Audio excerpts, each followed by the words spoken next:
सबको नमस्ते और thank you again for joining me today. 105th session है हमारा आज गीता के ऊपर।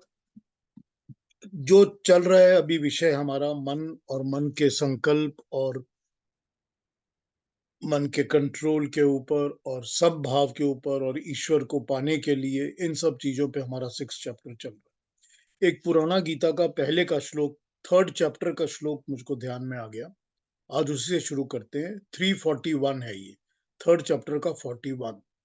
तस्मात्त्वमिन्द्रियाण्यो नियमन् भरतवर्षा पाप मनः प्रजहि योने ज्ञान विज्ञान नाशनम। पाप का उदय कामनाओं से होता है। जो पाप का जन्म होता है वो कामनाओं से जन्म होता है, इच्छाओं से, डिजायर्स से। इंद्रियां, मन, बुद्धि इसके निवास स्थान हैं। इन कामनाओं की जो जगह है रहने की, वो है हमारी इंद्रियां, हमारा मन और हमारी बुद्धि। भगवान श्री कृष्ण कहते हैं कि इसका संयम इंद्रिय संयम से आरंभ होता है। सबसे पहले इंद्रियों का संयम, उसके बाद बाकी चीजों का संयम। इंद्रियों को संयम में रखकर मन को पुण्य कार्य में संलग्न करेंगे तो मन देव मन बनेगा। कल हमने देव मन की, दिव्य मन की बात की थी। अगर इंद्रियों को कंट्रोल करेंगे तो मन जो है वो दिव्य चीजों से जुड़ेगा, देव मन बनेगा। नहीं तो वही मन पाप कर्म करने वाला शैतान या राक्षस वाला मन बन जाएगा। कितनी सिंपल तरीके से भगवान कृष्ण अपनी बात को समझा लेते हैं। यही बात हम फॉलो कर रहे हैं। 3rd चैप्टर में बताई थी, अभी भी हम उसी को देख रहे हैं। कौन सा मन है, हम मन को फीड क्या कर रहे हैं, क्योंकि इंद्रियां ही तो मन को फीड कर रही है ना। जो इंद्रियां हैं वो तो ज्ञान अर्जन करती हैं, वो ज्ञान रिसीव करती हैं, नॉलेज रिसीव करती हैं सारी दुनिया का, सारी सृष्टि का। जो हम देखते हैं वो हमको दिख रहा है, वो हमारी आंख जो इंद्रिय है, एक सेंसरी ऑर्गन है, वो कोई चीज को देखती है, देखकर माइंड को फीड करके बताती है मैंने ये देखा। अब माइंड उसको एनालाइज करता है ना कि क्या है ये, और बुद्धि उसको एनालाइज करती है कि देखने लायक है कि नहीं है, लाइट ज्यादा है, कम है, ब्लू कलर है, येलो कलर है। सारी चीजें बुद्धि करती है और माइंड उसको एब्जॉर्ब करता है। तो जितनी भी इंद्रियां हैं, सेंसरी ऑर्गन्स है हमारी, उनका काम होता है कि वो बाहर के नॉलेज को गेन करें और हमारे मन को फीड करें। अगर इंद्रियां कंट्रोल में होंगी या संयम में होंगी, मतलब हम ठीक जगह लगाएंगे तो ठीक नॉलेज मन को जाएगा।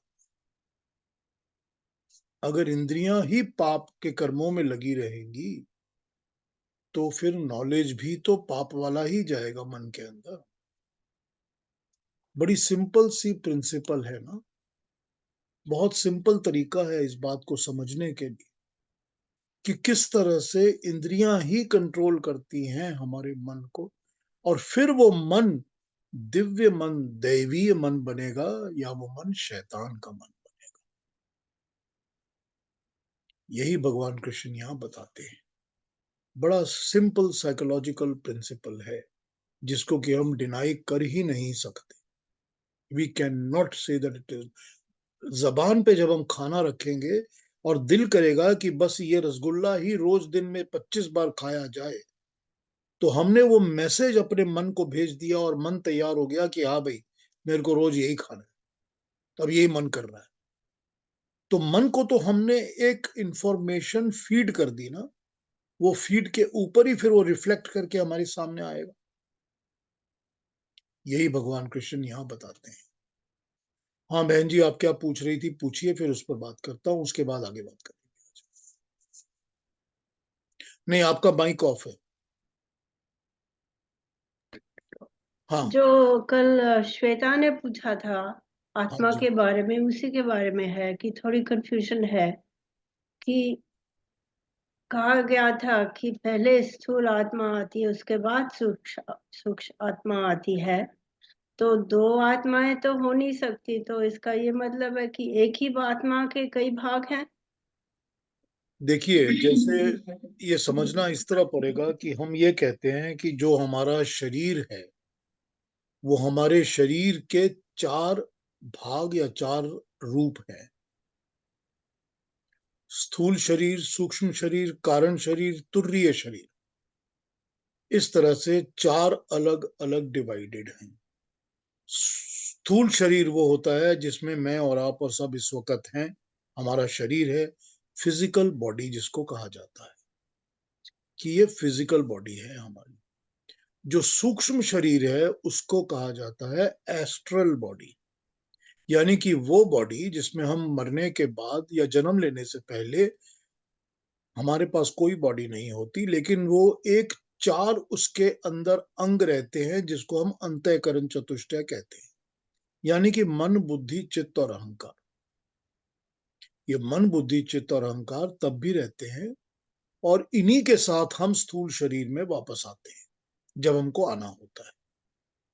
तीसरा होता है कारण शरीर जिसको हम कहते हैं कॉजल बॉडी।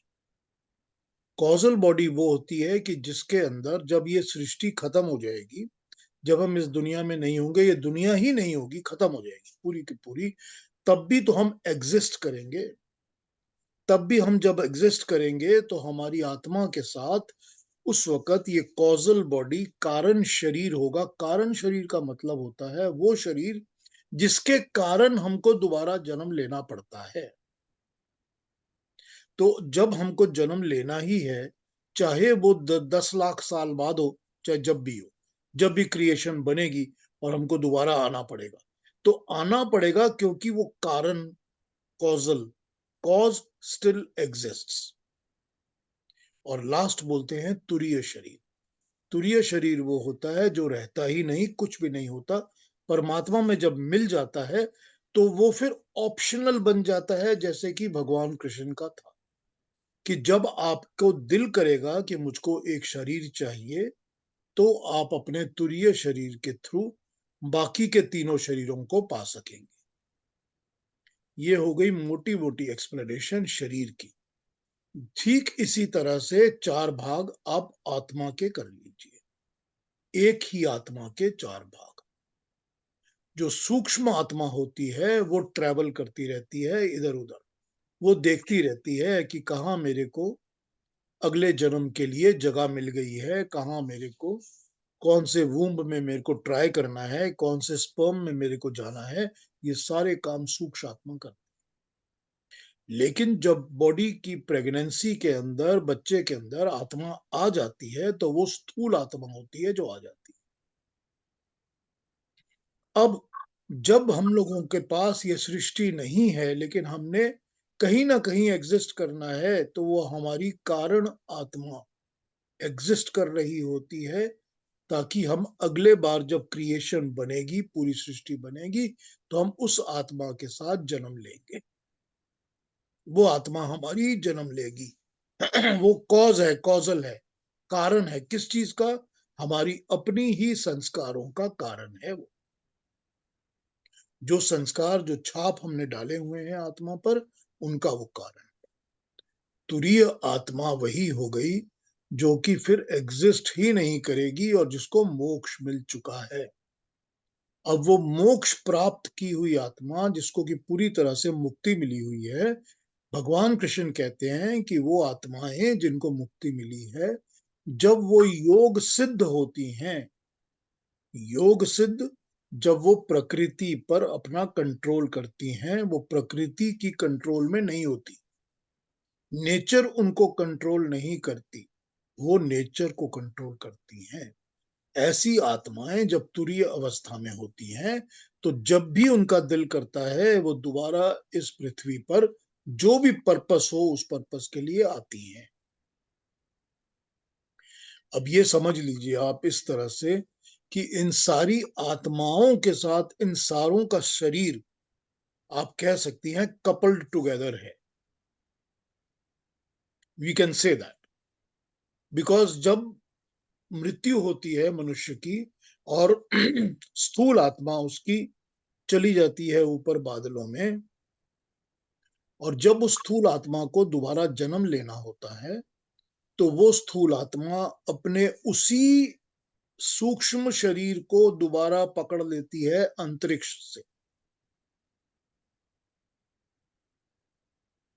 एक मिनट समझ लीजिए इसको, कि मेरी आत्मा ने जन्म लेना है फिर से, तो मेरे अंदर जो भी अंतःकरण चतुष्टय है, मन, बुद्धि, चित्त और अहंकार, जो मेरा ये है, ये भी कहीं पर जाकर, मैंने तो ये प्रकृति से बोरो किया हुआ है ना, I have borrowed it from nature, so there is a bank where it is deposited back, and when I have to be reborn, I will again go to the bank, again borrow the same thing and come back into a physical body. इसीलिए तो मेरे मन पर जो छाप पड़ी है वो अगले जन्म में भी मेरे साथ रहेगी, क्योंकि ये वही मन है ना जो मेरे पास पिछले जन्म में भी था, उससे पिछले जन्म में भी था, उससे पिछले जन्म में था। वही बुद्धि है ना, क्योंकि उस बुद्धि में ही तो ज्ञान मिला था, जो ज्ञान आगे ट्रांसफर भी होगा और चलता रहेगा, अगले जन्म में भी मिलेगा। तो ये मुझको इसी तरह से आत्मा ट्रैवल करेगी। अब यहां पर यह भी समझ लीजिए कि ये जो प्रकृति है, नेचर है, इस नेचर और प्रकृति से ही हमने मन, बुद्धि, चित्त, अहंकार सब कुछ बोरो किया है। जैसे हमने फिजिकल शरीर बोरो किया, जैसे हम कहते हैं ये फिजिकल बॉडी 5 एलिमेंट्स की बनी हुई है, जो नेचर की एलिमेंट्स हैं, जो कि वायु, पृथ्वी, जल, अग्नि, आकाश, इन चीजों की बनी हुई है। उसी तरह से जैसे हम फिजिकल बॉडी इस संसार से, प्रकृति से, नेचर से बोरो करते हैं, उसी तरह से हम अंतःकरण चतुष्टय को भी बोरो करते हैं। ये सब कुछ हम प्रकृति से बोरो करते हैं। अब जब ये प्रकृति या ये नेचर या ये क्रिएशन खत्म हो जाएगी 4 अरब 32 करोड़ सालों के बाद, जब ये पूरा का पूरा सिस्टम चक्कर खत्म हो जाए, अब हमको नई सृष्टि में जन्म लेना होगा। तब हमको नया मन, बुद्धि, चित्त, अहंकार मिलेगा, रिफ्रेश किया हुआ मिलेगा। अब उसमें अगर आत्मा जो है वो तो वही रहेगी।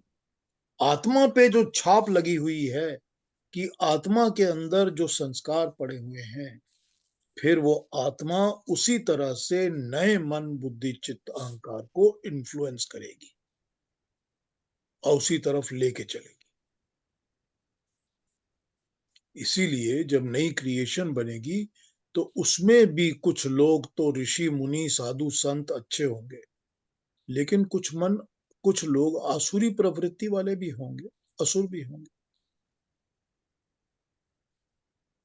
आई hope that I have been able to explain an answer. मैं ऐसे सोचती हूँ कि इसका ये मतलब हुआ कि आत्मा पूरी तरह से हमारे अंदर नहीं आती है जब जन्म होता है। अगर उसके 4 हिस्से हैं, पहले एक आता है, फिर दूसरा आता है, फिर तीसरा आता है, तो देखिए, आत्मा पूरी तरह से अंदर बैठी हुई है। हाँ, उसके तो फिर हिस्से जो उसके हैं, उसके हिस्से जो हैं वो बाहर कहीं अलग रहेंगे, ये जरूरी नहीं। अब हमने एक पावर सोर्स में प्लग इन कर दिया कि हमको एक प्लग करना है, प्लग करके हमको हीटर चलाना, तो आप कह सकते हैं कि हीटर के अंदर पूरी इलेक्ट्रिसिटी आ रही है, तभी तो प्लग्ड इन है ना। लेकिन ये भी तो है कि वो इलेक्ट्रिसिटी तो और भी काम के लिए अवेलेबल है ना। तो यहां पर ये समझ लीजिए आप कि आत्मा पूरी तो आ गई है, लेकिन जो सूक्ष्म आत्मा मेरे और आपके अंदर है, वो कॉन्स्टेंटली नई भूमि ढूंढती रहती है। ऐसी कौन सी जगह मिल रही है जहां पर मेरी डिजायर्स, बर्निंग डिजायर्स, मेरे कर्म फल मेरे को मिलेंगे। जैसे ही उसको वो भूमि मिलती है, वो यहां से स्थूल आत्मा को उठा देती है। तो सूक्ष्म आत्मा इधर उधर ढूंढती रहती है कॉन्स्टेंटली, वो भी हमारी ही आत्मा है। अब मैं अगर आपको ये बताऊंगा तो मैं कंफ्यूज नहीं करना चाहता कि योग दर्शन आपको सिखाता है कि इस सूक्ष्म आत्मा को आप नियंत्रित कैसे कर सकते हैं, अपने कंट्रोल में कैसे ला सकते हैं, अपनी मर्जी से उसकी इधर उधर घूमने की जो पावर है, उसको अपनी मर्जी से डायरेक्शन कैसे दे सकते, ये भी आपको योग दर्शन सिखाता है। तो यहां पर यही है कि वो एक आत्मा का ही स्वरूप है, क्योंकि आत्मा को ट्रैवल तो करना ही है। फिर वही बात, मेरे और आपके लिए 50 साल, 90 साल, 80 साल हो सकते हैं उम्र के, आत्मा के लिए ये पीरियड या टाइम फ्रेम का कोई मतलब नहीं होता, क्योंकि आत्मा अनंत है, अजन्मा है, अनादि है, उसकी ना बिगिनिंग है ना एंड है। तो जिस चीज की कोई बिगिनिंग और एंड नहीं होती, जो भी चीज अनंत होती है, वो टाइम कंस्ट्रेंट्स में रिस्ट्रिक्ट नहीं होती। परमात्मा तो का कोई अंत नहीं है, कोई बिगिनिंग नहीं है, कुछ नहीं है। परमात्मा किसी टाइम फ्रेम में, काल में नहीं बंधता। काल परमात्मा बनाता है, लेकिन काल के अंदर परमात्मा बांधा नहीं जा सकता। आत्मा काल नहीं बनाती, लेकिन आत्मा काल के भी पीरियड में तभी बंधती है जब वो शरीर में आती। अगर वो शरीर में नहीं होगी तो आत्मा काल में बंधेगी नहीं।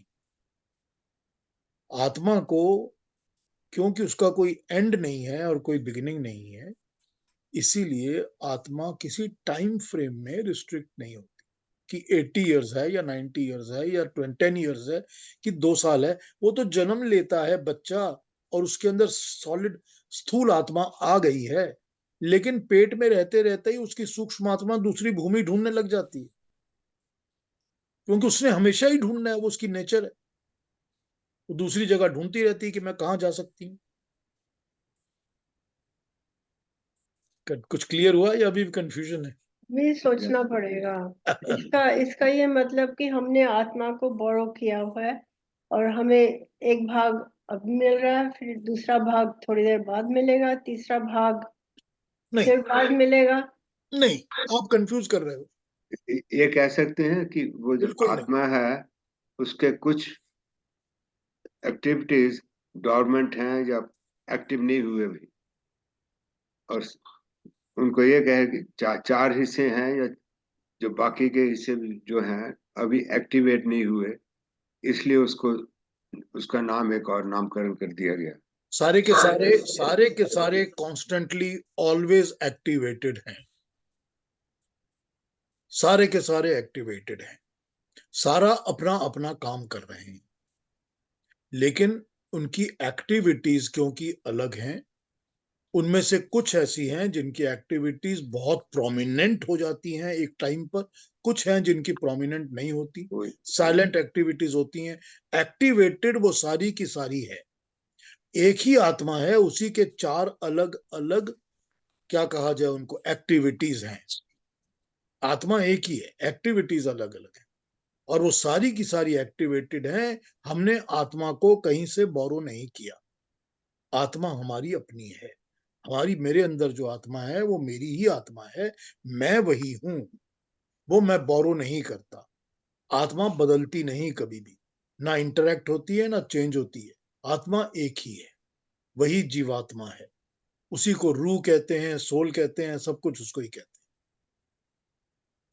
पर हैं जी। आत्मा को संतुष्टि नहीं मिलती है, वो इधर उधर ढूंढती रहती है। संतुष्टि मिल जाती है तो ढूंढना बंद कर देती है। फिर वो वहां चली जाएगी ना। फिर फिर वो अपनी कारण में जाके कारण से तुरीय में जाल चली जाती है, फिर उसके पास कारण ही नहीं बचता। फिर जब शरीर कोई नहीं कॉज ढूंढेगी। नहीं बचता, कारण मतलब कॉज, जब कोई कॉज या रीजन या जरूरत ही नहीं बचती कि मुझको जन्म लेना पड़े, तो वो कारण आत्मा जो है वो पूरी तरह से, तीनों आत्माएं, पूरी चारों आत्माएं पूरी तरह से तुरीय आत्मा में समा जाती हैं। वो रूप ले लेती हैं, समा नहीं जाती, वो रूप ले लेती है, वो प्रोमिनेंस वहां पर हो जाती है। फिर वो आत्मा को मोक्ष मिल जाता है, कोई रीजन ही नहीं रहता जन्म लेने का। Still confusing? सोचना पड़ेगा अभी। जो जो जोशी दिमाग में जो दिमाग में बात बैठी हुई है कि चार पार्ट्स हैं या चार बोरोड की हुई हैं या इसके चार, उनको हटा दीजिए। हटा के वो समझिए जो बताया जा रहा है। क्योंकि अगर आप प्री डेस्टिन्ड या प्री डिटरमाइंड चीजें दिमाग में रखेंगे तो नई चीजें अंदर नहीं आ सके। हाँ जी, क्या बोल रहे थे? पीयूष जी, एक बात पूछनी थी। जो आपने बोला, जब जब नई सृष्टि आती है और जब सबका तो एक साथ जन्म नहीं होता है ना, वो तो सेंचुरीज सेंचुरीज सेंचुरीज, किस सेंचुरी में आपका जन्म होगा वो कौन डिसाइड करता है?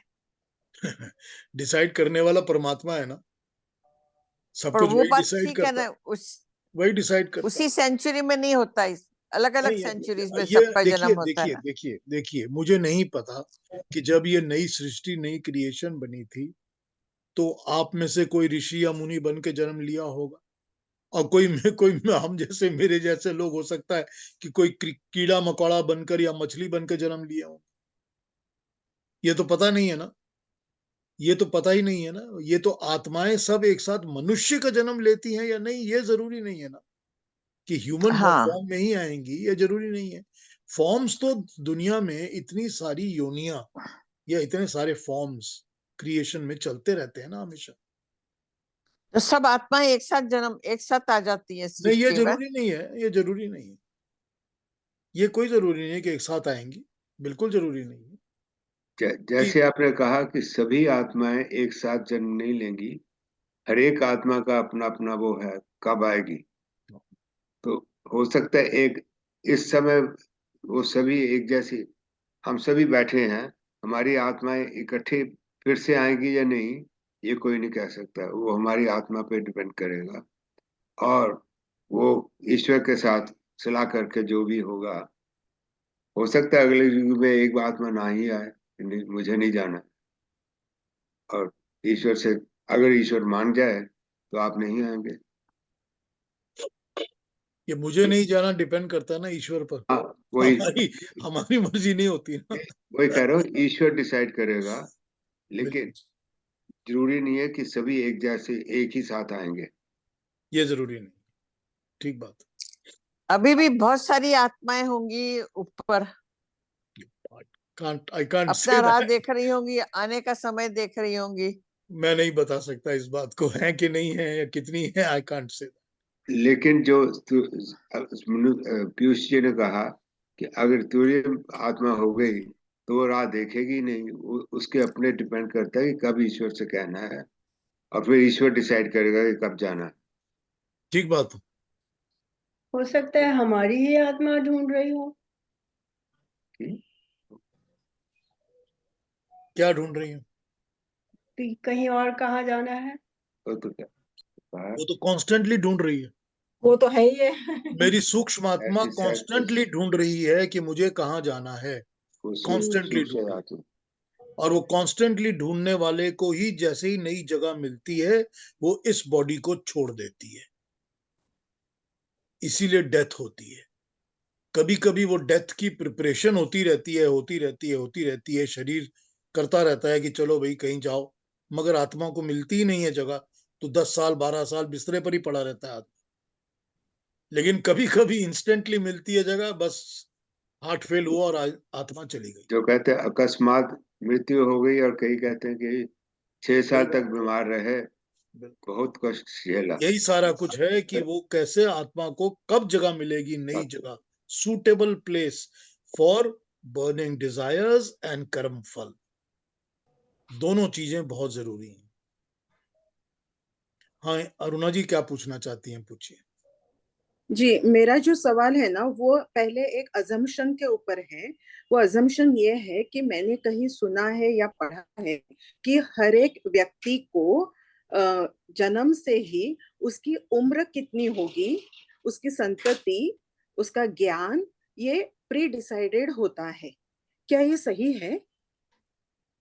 और अगर देखिए, ये सही है तो मेरा अगला सवाल ये है कि आप जो कह रहे हैं कि सूक्ष्म आत्मा ढूंढती रहती है और उसको योग्य शरीर जब मिलता है तब वो इस शरीर को छोड़ देती है, तब उसकी उम्र प्री डिसाइडेड है, तो वो बीच में ही कैसे छोड़ेगी? उस व्यक्ति की आयुर्मान खत्म कैसे होगा? चलिए इसका जवाब देता हूँ।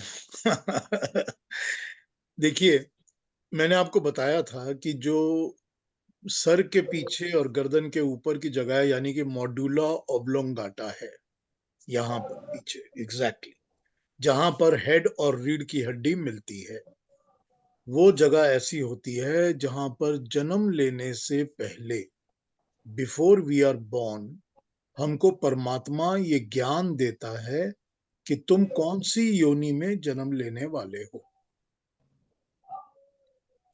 वो ज्ञान मिलता है, तो हमको ये ज्ञान मिल जाता है कि मैं मनुष्य की तरह जन्म ले रहा हूं, या मैं घोड़े की तरह जन्म ले रहा हूं, या मैं बर्ड की तरह जन्म ले रहा हूं। ये ज्ञान परमात्मा आत्मा के अंदर दे देता है। जब ये ज्ञान आत्मा के अंदर परमात्मा देता है, तो फिर वो आत्मा को पता चल जाता है कि जिस बॉडी में मैं जा रहा हूं उसकी एक्टिविटी मुझको क्या करनी है। कि मुझको पैदा होते ही अपने 4 पैरों पे खड़ा होना है, खड़ा होते ही मुझे अपने माँ के थन की तरफ भाग के दूध पीना शुरू करना है। ये ज्ञान उसको कोई स्कूल में तो नहीं पढ़ाता ना, उसके अंदर आ जाता है ना। तो ये परमात्मा ज्ञान देता है। इसी तरह से ये ज्ञान भी परमात्मा देता है, coming back to Aruna ji question, कि इस शरीर में मुझे कितनी क्या एक्टिविटीज करनी है, क्या नहीं करनी है। अब जहां तक आयु का सवाल है, कि परमात्मा ने आयु तो निर्धारित की हुई है। सभी की आयु परमात्मा निर्धारित करता है कि ये 1 साल जिएगा, 6 महीने जिएगा, 15 साल जिएगा, 100 साल जिएगा, कितने साल जिएगा। आयु परमात्मा निर्धारित करता है। इसमें भी योग दर्शन कहता है कुछ साल आगे पीछे हम अपने हेल्थ के ऊपर ध्यान रखकर इसको आगे बढ़ा सकते हैं, कमा भी सकते हैं। क्योंकि इवेंचुअली अगर आयु मेरी 70 साल की है और मैंने अपनी आयु को 72 तक कर लिया है, तो इसमें परमात्मा के विधान में कोई फर्क नहीं पड़ता। सो आयु परमात्मा निर्धारित करता है।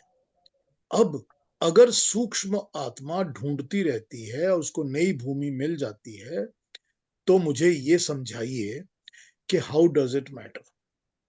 मतलब मैं इस मनुष्य के शरीर में बैठा हूं और मुझे इस मनुष्य के शरीर में ये बर्निंग डिजायर्स और ये कर्मफल मिल रहे हैं। Let us say you make a list of 10 things that are there, कि ये 10 चीजें मेरे को कर्मफल में मिलेंगी और ये 2 चीजें मेरी बर्निंग डिजायर्स थी, ये मुझे मिल रही है। और ये मुझे मिल रही हैं, 2 साल 4 साल की मेरी उम्र है, बड़ा मजा आ रहा है, सब कुछ मिल रहा है। अब सपोज करिए यही मिलने वाली स्थिति कहीं पर और परफेक्ट हो जाती है, कि 10 आउट ऑफ 10 की जगह यहां तो 8 आउट ऑफ 10 थी, वहां पर 9 आउट ऑफ 10 मिलने वाली है। तो मेरी सूक्ष्म आत्मा क्या कहेगी? कहेगी इसको छोड़ो, नई जगह मिल गई है। आत्मा को कोई फर्क ही नहीं पड़ता कि मैं कौन से शरीर में हूं, कि मैं पीयूष कुमार के शरीर में हूं, या मैं किसी सनत कुमार के शरीर में हूं, या मैं घोड़े के शरीर में हूं। आत्मा को क्या फर्क पड़ता? उसको तो अपनी भूमि चाहिए, अपना ग्राउंड चाहिए जो उसको लिए सूटेबल हो। तो सूक्ष्म आत्मा जो है वो जन्म लेने के साथ साथ या जन्म लेने से पहले भी वो दूसरा स्थान ढूंढती ही रहती है, और जहां उसको जगह मिलती है वो इसको छोड़ के वहां चली जाती है। अरुणा जी, डज इट आंसर यू, या कि अभी भी कंफ्यूजन है दिमाग? लेकिन फिर अभी भी कंफ्यूजन है कि फिर उम्र प्री डिसाइडेड है, इसका मतलब उस शरीर की उम्र ना। शरीर की उम्र तो प्री डिसाइडेड है, लेकिन एक ही तरह के 2 शरीरों में अगर आत्मा घूम रही है तो उसमें दूसरे में भी वही प्री डिसाइडेड चली जाएगी। या हो सकता है कि आत्मा ढूंढ तो रही है, पर वो जब तक प्री डिसाइडेड उम्र खत्म नहीं होती तब तक वो मूव नहीं करेगी, पर ढूंढती तो रहेगी। लेकिन उसने सिलेक्शन करके रखा है। सिलेक्शन करती रहेगी ना, जी, सिलेक्शन करती रहेगी। भी समझ इफेक्टिव में। डेट, इफेक्टिव डेट वो होगी जो प्री डिसाइडेड है। Correct correct. ठीक है ना? जी जी। पीयूष, जो इसका धन्यवाद। मतलब हमारा जो मन है वो सदियों तक ऐसे ही चलता रहेगा, सेम मन। तभी तो कहा गया कि मन को कंट्रोल करो, मन को ठीक करो, तो आत्मा के ऊपर जो छाप पड़ेगी वो अच्छी पड़ेगी, तो फिर मन ठीक रहेगा, अगले जन्म में भी मन अच्छा रहेगा। यही ज्ञान और यही मन तो अगली बार भी मिलेगा। इसलिए तो कह रहे हैं ना भगवान, क्योंकि लेकिन आत्मा आत्मा इतनी भटकती क्यों है? कहाँ भटक रही है? बैठी है ना अपनी जगह में। कहाँ भटक रही है? लेकिन ढूंढती रहती कि कहाँ जाऊं, तो फिर नहीं, भटक कहाँ रही है, अपनी जगह ढूंढती रहती है जहां उसको कर्म और कर्म फल मिलते हैं, जहां उसको राइट प्रॉपर जगह मिल जाती है, अपॉर्चुनिटी मिल जाती है, कर्म फल के हिसाब से भी और बर्निंग डिजायर्स के हिसाब से भी।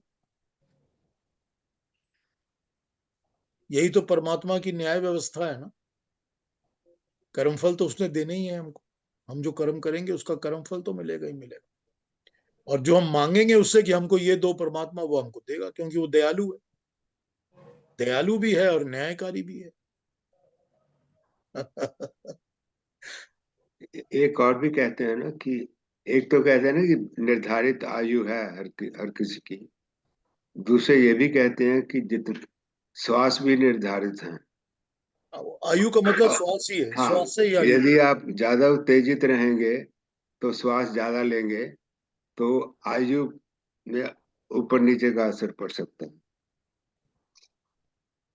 उसको ऐसा एक्सप्लेन भी करते होता हैं, है। दर्शन के अंदर एक्सप्लेन करते हैं कि कुत्ते की सांस और कछुए की सांस, कि आप हम्म, कुत्ते की तरह एक्साइटेड सांस लेते रहते हैं या कछुए और की तरह रिलैक्स सांस लेते हैं, वही है इस ना, तरह की आयु मिलती है। क्योंकि उससे राइट। भी स्पैन ऑफ लाइफ में फर्क पड़ जाता है, थोड़ा इधर ऊपर नीचे। ऑब्वियसली अगर इतनी सांसें लिखी हैं और उन सांसों को पटापट ले लेंगे तो आयु खत्म हो जाएगी। जब अगला जन्म भगवान ही बताते हैं कहाँ जाना है, तो फिर आत्मा क्यों भटकती है, वो क्यों ढूंढती है? आत्मा इसीलिए ढूंढती है क्योंकि उसको अपनी कर्म भूमि की तलाश और अपने बर्निंग डिजायर्स की तलाश हमेशा रहती है। ये उसका ट्रैवल करने का प्लान है। खाली ट्रैवल आपने ही करती है? आपने नहीं, बताना तो भगवान। आपने वो ट्रैवल का प्लान बनाना है कि हमको तो भाई जाना है, कल हमने इंडिया जाना है, लेकिन वो हमको टिकट कहाँ मिलेगी ये तो आप ढूंढती रहेंगी ना। कौन सी मिलेगी, ये एयरलाइंस मिल रही है, ये नहीं मिल रही है, इसमें बुक किया था कैंसिल हो गई, ये चली नहीं रही है, इसमें मेरे को जगह नहीं मिल रही, इसमें बहुत एक्सपेंसिव है। अब आप सर्च तो कर रही है ना। तो जाना तो डिसाइडेड है कि हमने सबने जाना तो है। कब जाना है, अब आपने कल जाना है, लेकिन आपको अब पता चलेगा कि ओहो हो, कल नहीं जाऊं, एक महीने बाद जाऊं तो ज्यादा फायदा है, तो आप एक महीने उसको डिले कर देंगी। जाना तो हमने सबने है। फिर वही बात, मैं 40 साल बाद जाऊंगा या 70 बाद जाऊंगा ये नहीं मुझे पता, लेकिन जाने का प्लान तो सबका है। तो सूक्ष्म आत्मा जो है वो कॉन्स्टेंटली वो वाली भूमि ढूंढती रहती है जहां पर उसको अपने बर्निंग डिजायर्स लगता है कि ये मिल जाएंगे। मेरी बर्निंग डिजायर यही है कि मुझको एक बहुत बड़ा कासल चाहिए, बहुत बड़ा महल चाहिए जिसमें कि इस किस्म के मेरे नौकर होने चाहिए। मैं यही बर्न कर सोचता रहता हूँ। तो मेरी आत्मा उसको ढूंढती रहती है। लेकिन अब प्रॉब्लम ये होगी कि अगर मेरे कर्म फल ठीक नहीं है तो मुझको वो कासल तो मिलेगा, लेकिन मैं उस कासल में कुत्ता बन के जन्म जाऊंगा, पैदा हो जाऊंगा, क्योंकि कासल तो मिलना है, वो बर्निंग डिजायर। तो क्योंकि आत्मा ढूंढ रही है, लेकिन कर्म फल भी तो इम्पैक्ट करेंगे ना। तो ये आत्मा का तो काम है, जो सूक्ष्म आत्मा है उसकी एक्टिविटी है कि वो ढूंढती है। अब आप कहेंगे कि ये डेली बेसिस पर, एवरी आवरली बेसिस पर ढूंढती है या महीने में एक बार या साल में एक बार, मैं नहीं बता सकता आपको। नहीं, लेकिन क्लियर है कि एक्टिविटीज इस तरह ही है। हाँ बताइए अलका जी, क्या कह रही हैं? नहीं, क्लियर है कि वो, मैं वो सोच रही थी कि जब अगला जन्म कहाँ लेना है ये तो भगवान ही निर्धारित करते हैं, तो आत्मा का ढूंढने का क्या पर्पस है? बट आपने वो बोला ना कि अगर उसे एक कैसल चाहिए तो उसमें कर्मों के इंसान डॉग भी बन जाएगा वो, और वहां पहुंच और जाएगा। वो कैसल तो ढूंढती रहेगी, ढूंढती कब रहेगी। जा सकती हूँ वहां पर। तो वो आत्मा जो है वो कॉन्स्टेंटली अपनी नई भूमि ढूंढती है, नई जगह ढूंढती है। ठीक जैसे कल आपको बताया था कि उपनिषद कहते हैं कि जैसे दो पांव वाला कीड़ा होता है जो घास पे रहता है, उसका एक पांव रहता है, दूसरे पांव से वो अगली जगह ढूंढता रहता है। जैसे ही अगली जगह आती है पिछला उठा लेता है, फिर आगे ऐसे बैठ जाता है, फिर आगे वाला ऐसे घूमता रहता है। उसी तरह से आत्मा ढूंढती, एक जगह उसका बैठा रहता है एस्टैब्लिश, और दूसरी जगह ढूंढती रहती है। थोड़ा डिस्टर्बिंग है सोचने में। थोड़ा लगता है कि मेरी भी आत्मा ढूंढ ही रही होगी। ठीक है, ढूंढ रही है, जहां ले जाएगी चले जाएंगे। लेकिन ये हाँ, थोड़ा पर एक लगता बार है। जब वो कहीं पहुंच गए फिर क्यों ढूंढती है? अब ये जो कितनी देर में ढूंढती है, उसी वक्त ढूंढती है, 2 साल बाद ढूंढती है, या कभी, पता नहीं मुझे कितनी देर में ढूंढती है, पर ढूंढती तो रहे, उसका काम ही पीरियड का पता नहीं चलता। जहां पहुंच गई वहां भी लगता है कि अच्छा आ तो गई, पर ये परफेक्ट नहीं है, ये 10 आउट ऑफ 10 नहीं है, ये 6 आउट ऑफ 10 ही मिला है। अब मैं अब 10 आउट ऑफ 10 ढूंढती हूँ एक और। it's striving for the better. Always striving for what it wants, for the desires. बिल्कुल। अब इतनी देर तक हमने ये सारी बातें कर ली हैं आज, तो आज श्लोक शुरू करें, या कोई और प्रश्न हो तो आज क्वेश्चंस पूछ लीजिए, जिसका भी दो भी दिल में क्वेश्चन हो वो पूछ लीजिए। ये भी तो राम। बहुत ही बड़ी कृपा है भगवान की तरफ से, बहुत बड़ी हमारे लिए ब्लेसिंग है कि हमें आत्मा हमारी ढूंढती रहती है, हमारे लिए द बेस्ट प्लेस। इससे अच्छा और मतलब और क्या हो सकता है? हमारे लिए नहीं, आत्मा अपने लिए ढूंढती है, अपने लिए, हाँ अपने वाह, और लिए तो हम शरीर भी तो वहां, किसी शरीर कोई ना हम कोई वही तरह, हाँ कोई ना कोई तरह से जाएंगे ना। चाहे उसमें जाए या उसमें जाए। शरीर भगवान प्रोवाइड करता है कि अच्छा भी इसमें चले जाओ। और पीयूष जी एक बात बताओ, वो पुरानी जो बातें कहते हैं लोगों को अपनी यादें रहती हैं पिछले जन्म की, वो सब भी होता है? हाँ, होता है ना, बहुत लोगों को याद रहती है, बहुत लोगों को याद रहती है। वो इरेज बटन पूरी तरह से नहीं लगा होता ना, तो एवरीथिंग इरेज नहीं होती, कई चीजें रह जाती हैं, कई लोगों को हाँ याद रहती है। और हम सब याद रख कर सकते हैं अगर चाहें तो। अगर हम अपना मेडिटेटिव पोजीशंस पे जाएं और मेडिटेशन करें, तो हम अपने पुराने जन्मों को विजिट कर सकते हैं, रिविजिट कर सकते हैं। बहुत मुश्किल नहीं है। जब योग करके इंसान मेडिटेटिव स्टेट्स में जाता है, ध्यान में जाता है, और देखिए ध्यान, इस पर थोड़ा सा बात करता हूं अभी इसी वक्त। जब मेडिटेशन होती है ना, ध्यान होता है ना, तो उसके 3 पार्ट आपको समझने पड़ेंगे। कि किसी भी मेडिटेशन के, ध्यान के 3 अंग होते हैं। क्या होते हैं 3 अंग? पहला अंग होता है शब्द, दूसरा अंग होता है भाव, अर्थ अर्थ और तीसरा अंग होता है उसका रियलाइजेशन। मैंने आपको एक वर्ड बता दिया। क्या बताया? अभी बता दिया आपको, ध्यान। ये एक वर्ड है। इस वर्ड का कोई मतलब ही नहीं होगा जब तक कि इस वर्ड का कोई अर्थ नहीं होगा। अगर इस वर्ड का कोई मीनिंग नहीं है, मैं आपको डम डम डम बताऊंगा तो आप कहेंगे डम डम डम क्या बोल रहा है, इसका भी कोई अर्थ होना चाहिए वर्ड का। या मैं डूंग डूंग करूंगा तो आप कहेंगे पता नहीं क्या बोल रहा है। तो वर्ड एक चीज होती है, उसका अर्थ, उसका मीनिंग दूसरी चीज होती है, और तीसरी चीज होती है उसका रियल भाव, या उसको अपने अंदर बैठा लेना, उसको रियलाइज करना।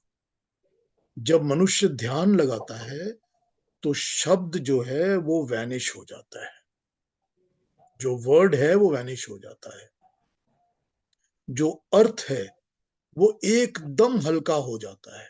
सिर्फ उसका जो भाव है, रियलाइजेशन है, वो दिमाग में रहता है।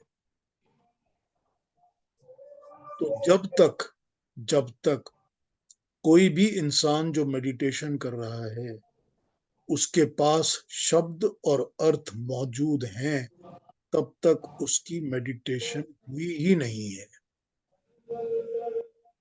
तब तक उसको मेडिटेटिव स्टेट मिली ही नहीं। क्योंकि मेडिटेटिव स्टेट मिलेगी ही तब जब उसको उस भाव और रियलाइजेशन तक वो पहुंच जाएगा। जब तक उसके पास शब्द रहेगा तब तक उसको पता रहेगा कि दुनिया में, मेरे आसपास, मेरी बॉडी में क्या हो रहा है। तब तक उसकी मेडिटेशन हुई नहीं है, तब तो वो कॉन्शियस चल रही है उसकी हर जगह, ध्यान बटा हुआ है इधर उधर। जब अर्थ समा जाएगा अपने अंदर कि शब्द का अर्थ क्या है, तब पता चलेगा कि हाँ, अब मुझे शब्द की जरूरत नहीं है। कि मैंने आपकी बात तो सुन ली, सुनने के बाद अब मुझको इन वर्ड्स की जरूरत नहीं है, क्योंकि मुझको मतलब समझ में आ गया। इंदिरा बहन कहती है ना, सब समझ में आ गया। उस वक्त फिर इनको वर्ड की जरूरत नहीं पड़ती ना, सब समझ आ गया ना। जब समझ आ गया तो फिर वर्ड की जरूरत नहीं, अर्थ समझ में आ गया। लेकिन जब उसको हमने अपने अंदर बैठा लिया और उसकी हम प्रैक्टिस करनी शुरू कर दी और हमने उसको मान लिया कि बस यही, this is the truth, I don't have to argue, I don't have to find out what further, तब क्या हुआ? तब रियलाइजेशन हुई, उसका भाव अंदर आ गया। तो मेडिटेशन के अंदर ये बहुत जरूरी है कि जब तक वो भाव और रियलाइजेशन अंदर ना आए तब तक मेडिटेटिव माइंड नहीं होता। तो जब इंसान मेडिटेशन में होता है, रियलाइजेशन में होता है, तो spectrum of the entire universe आपके सामने खुल जाता है। अब एग्जाम्पल ले लीजिए आप पढ़ाई से, कि मैंने डॉक्टरेट करनी है, पीएचडी करनी है फिजिक्स में, तो जब मेरा सारा ध्यान, सारी मेडिटेशन उस फिजिक्स की स्टडी पे लगी हुई है और मैं वही सोचता रहता हूं और 24 घंटे वही दिमाग में चलता है, तो मेरे दिमाग में spectrum of the knowledge of physics अपने आप खुलना शुरू होता है। जब अपने आप खुलना शुरू होता है तो मैं अपनी थ्योरीज लिखना शुरू करता हूं अपने तरीके से। तब मैं कहता हूं कि अरे आज तक तो किसी ने ये बताया ही नहीं है, या आज तक किसी ने इस तरह नहीं लिखा, अब इसको इस तरह लिखना चाहिए। कैसे खुलता है वो सारा कुछ? वो तब खुलता है जबकि वर्ड एंड मीनिंग अपने आप को रियलाइजेशन में ढाल लेते हैं। तो मेडिटेटिव स्टेट में इसी तरह हमारा दिमाग जो होता है, उसके लिए सारी की सारी यूनिवर्स की रियलाइजेशंस खुल जाती हैं। तब अगर हम चाहें तो अपने पिछले जन्मों को देख सकते हैं कि मैं कब कहां था, कब कहां था, कब कहां था, कब कहां था। तब आपको लगेगा कि ये जो जगह मैं देख रहा हूं, यहां मैं पहले भी आया हूं। ये जो लोग मुझको मिल रहे हैं, ये पहले भी मिले हुए हैं। ये वहां रियलाइजेशन होनी शुरू होती है जब मेडिटेटिव स्टेट में आप उसको सर्च करते हो। लेकिन जो हमारे शास्त्र हैं वो कहते हैं कि इसको सर्च करने में क्यों अपना वक्त और एनर्जी बर्बाद करते हो? सर्च परमात्मा को करो ना, उच्च ईश्वर को करो ना। क्या करोगे ये जानकर कि पहले मैं कुत्ता था कि भालू था कि औरत था कि आदमी था? क्या करोगे जान के? ये सोचो कि मैंने जो सर्च कर रहा हूं वो ईश्वर है, ईश्वरीय शक्ति है, मुझको मोक्ष चाहिए, जन्म तो मुझको चाहिए ही नहीं। तो स्पेक्ट्रम तब खुल जाता है अपने दिमाग के आगे। मेडिटेशन वही होती है। वरना जो भी दूसरा इंसान आपको कहता है कि मैं मेडिटेट कर रहा हूं, ठीक है, आप सुन लीजिए, आशीर्वाद दे दो कि चलो भाई तुम्हारा भला हो। मेडिटेशन होती नहीं है। हाँ जी, कुछ पूछेंगे इसके ऊपर? एक और कॉम्प्लेक्स चीज बता दी आज मैंने।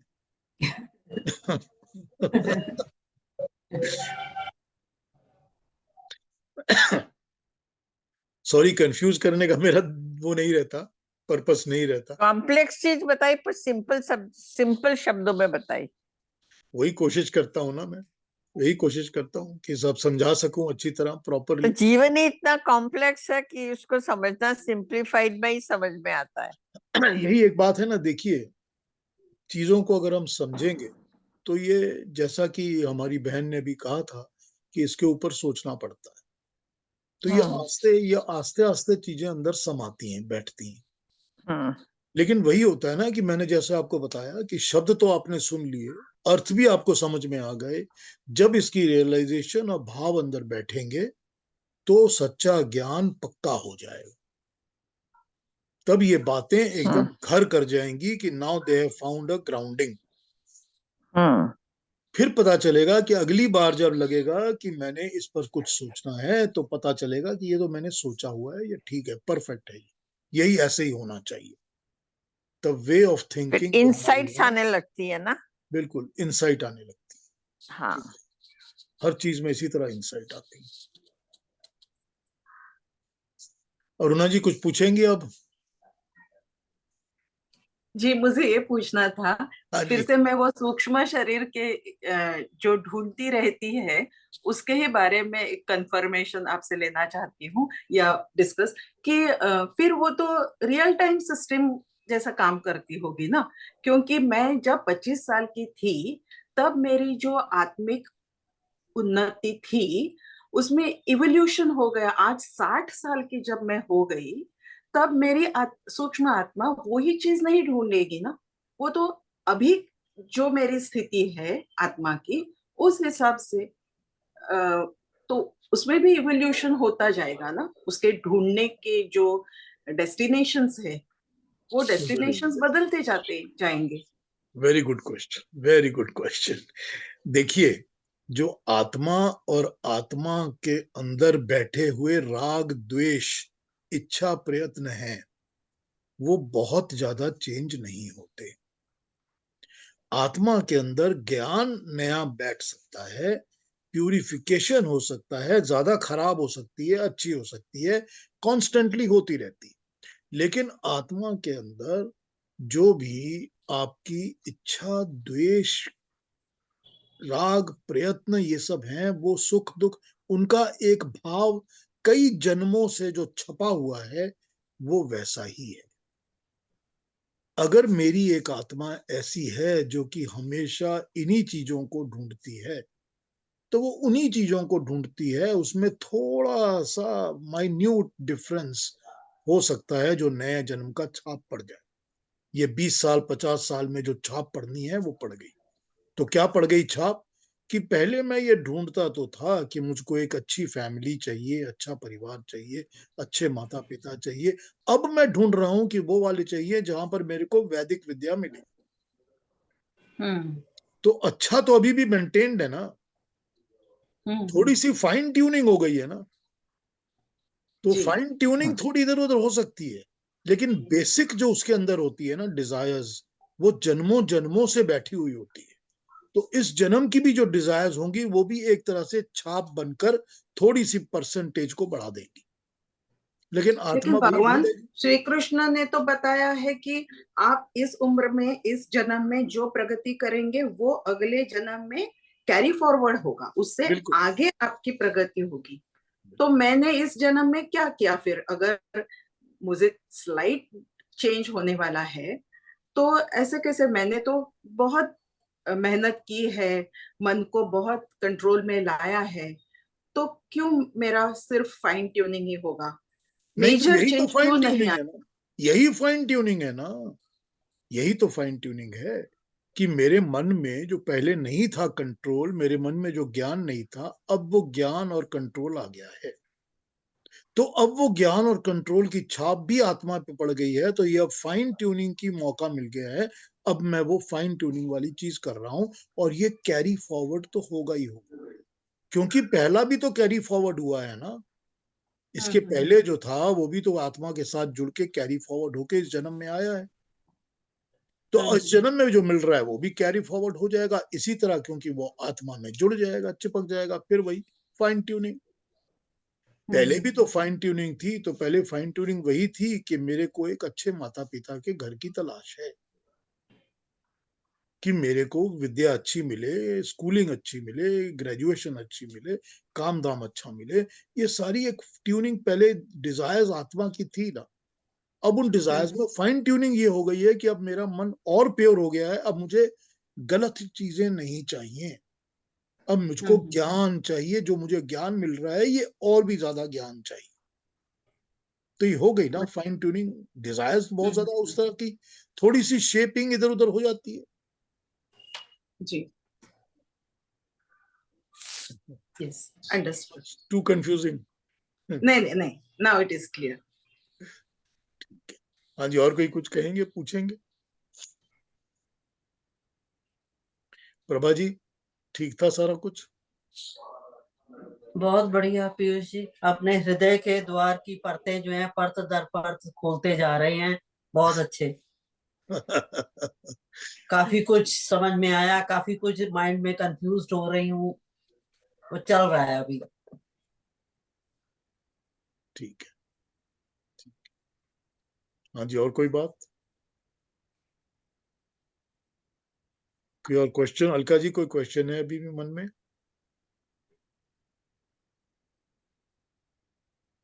इतनी डीप बातें आप क्या समझ सकते हो कि हम एक इतने से पीरियड में समझ लेंगे। बट ये है कि स्ट्राइक करती हैं कल, एवरी सेशन एवरी वीक जो भी हम सुनते हैं करते हैं ना, 1-2 घंटे में बड़ी डिस्टर्ब सी रहती हूँ। वही थिंकिंग चलती रहती है, तो वही ऐसे कहते हैं ना, लगता है कि आत्मा को झकझोर दिया। पीयूष जी हमारी आत्मा को डेली झकझोरते हैं। आप इतनी डीप बातें कर रहे हो जो कभी सुनी नहीं है। सही तो आप बात है। क्या समझते हो कि 10-20 मिनट में, हाँ ये है कि अब ये पता लगे कि ये भी होता है, ये भी क्वेश्चंस हैं, इनके आंसर्स चाहिए। तो अभी शायद इसको आप थोड़ा सा और कर सकते हो तो एक्सप्लेन, तो और ज्यादा क्लियर होगा।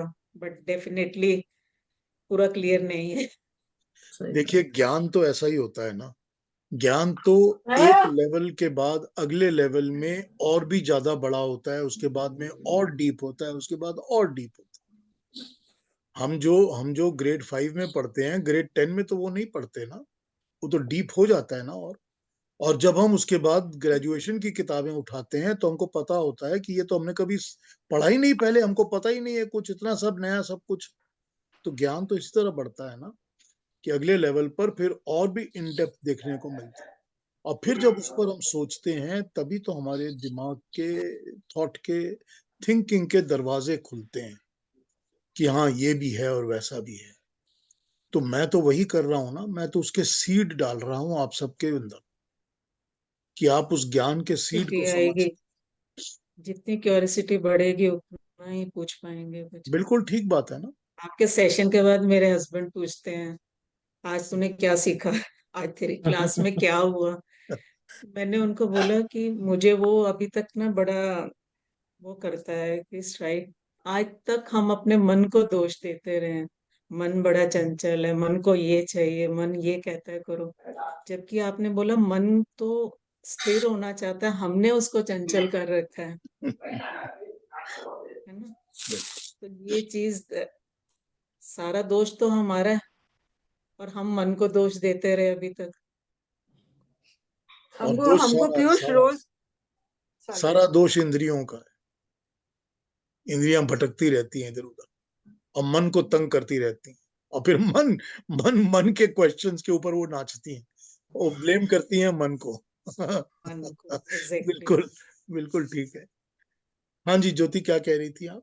नहीं, मैं कह रही हूँ प्रभा जी कह रही है ना कि हमें ज्ञान मिलता रहता है आपसे। मैं तो कह रही हूँ हाँ, ये रोज होना चाहिए। सही बात है। रोज 1 घंटा। सही बात कह रही हो। आई रोज ऑल्सो 1 विश। घंटा होना चाहिए। रोज में यही प्रॉब्लम है ना, सब जुड़ नहीं सकते ना, ये तो है। सबको काम करने पड़ते हैं अपने अपने, और सबकी एक्टिविटीज हाँ, हैं, तो वही ये प्रॉब्लम तो है है। कि रोज नहीं जुड़ सकते। मगर आज मैं माफी मांग लेता हूं कि हमने नया श्लोक पिकअप नहीं किया। अरे आज आपने बहुत अच्छा आत्मा के वो बताया, बहुत ही अच्छा, जिसके बारे में नहीं पता हम लोगों को। देखिए, कुछ पता नहीं होता, कुछ जानना नहीं चाहते। प्रैक्टिकली इन चीजों से हमको कोई फर्क नहीं पड़ता, बिल्कुल। क्योंकि हमको पता तो चलना नहीं है कि मेरी सूक्ष्म आत्मा कहाँ क्या ढूंढ रही है। ये सब तो हम्म। हमको आभास तो होता नहीं इन चीजों का। ये तुर्रीय प्रैक्टिकली आत्मा इन को चीजों का इसीलिए फर्क नहीं। शांत आत्मा कहते हैं। हाँ जी, तुर्रीय आत्मा जो होती है, इसीलिए उसको शांत आत्मा कहते हैं। एकदम शांत आत्मा या मुक्त आत्मा, मोक्ष मुक्त आत्मा। मोक्ष प्राप्त आत्मा। लेकिन इनसे होता ये है कि जब हमको इन सब चीजों का ज्ञान मिलना शुरू होता है तो जीवन के रहस्य की बहुत सारी बातें दिमाग में सेटल हो जाती हैं, डिस्टरबेंसेस सेटल हो जाती हैं। जो दुनिया की चीजें हमको तंग करती रहती हैं, हम ये सोचते रहते हैं मेरा क्या होगा, आगे क्या होगा, इसका क्या होगा, सब चीजों के आस्ते आस्ते आस्ते आस्ते आंसर्स मिलने लगते हैं। तो जब दिमाग में ज्ञान बैठता है और आंसर्स मिलते हैं तो उसका एक अलग, क्या कहा जाए उसको, सुकून, सेटिस्फैक्शन अंदर मिलता है इंसान को। तो आत्मा को उसकी तृप्ति प्राप्त होती है, मिलती है, क्योंकि ज्ञान तो जाके आत्मा में समा जाता है ना, उसका भी तो छाप बैठता है। तो ये तो एक लाभ है ही। हाँ जी, और कोई बात कहेंगे कोई कुछ, या पीयूष जी ऐसा बोलते हैं ना, भगवान जो करता है अच्छे के लिए ही करता है, तो इससे अच्छे फिर के लिए मन तो में करता ही, शांति हो जाती है। हाँ, बिल्कुल करता ही अच्छे के लिए। फिर उतना उत्तेजित मन नहीं रहता है। देखिए, अगर बहुत कष्ट मिल रहे हैं तो वो भी इसलिए मिल रहे हैं क्योंकि कोई ना कोई कर्म फल जो था वो कटना था। हाँ, तो ये भी तो भगवान अच्छा कर रहा है ना, कि कष्ट दे के कम से कम अकल दे रहा है, समझा रहा है कि ये गलत काम दोबारा मत करें। बस करना बराबर है। ये भी तो वो समझा रहा है ना, तो वो तो अच्छा ही हम्म, करता है ना, जो भी करता है भगवान अच्छा ही करता है, ईश्वर। हम्म, सही बात है। चलिए फिर अगले संडे मिले, अगले सैटरडे मिले। जी। हम्म। सैटरडे बहुत दूर लगता है, वेडनेसडे आता है तब लगता है कि अब आ रहा है अब। चलिए फिर कभी और ऐसा सोचेंगे कि बीच में सेशन शुरू कर लेंगे दोबारा, अगर ऐसा हाँ लगेगा। जी, हाँ जी, हाँ थैंक जी। यू। तो अगले सैटरडे फिर नया नमस्ते। श्लोक शुरू करेंगे अगला। Thank you. हाँ जी, नमस्ते। नहीं हुआ? नमस्ते। नमस्ते। नमस्ते। आज की बातों पे चिंतन मनन करिए, फिर कुछ पूछना होगा तो अगले सैटरडे जरूर पूछना। ठीक है, सबको नमस्ते।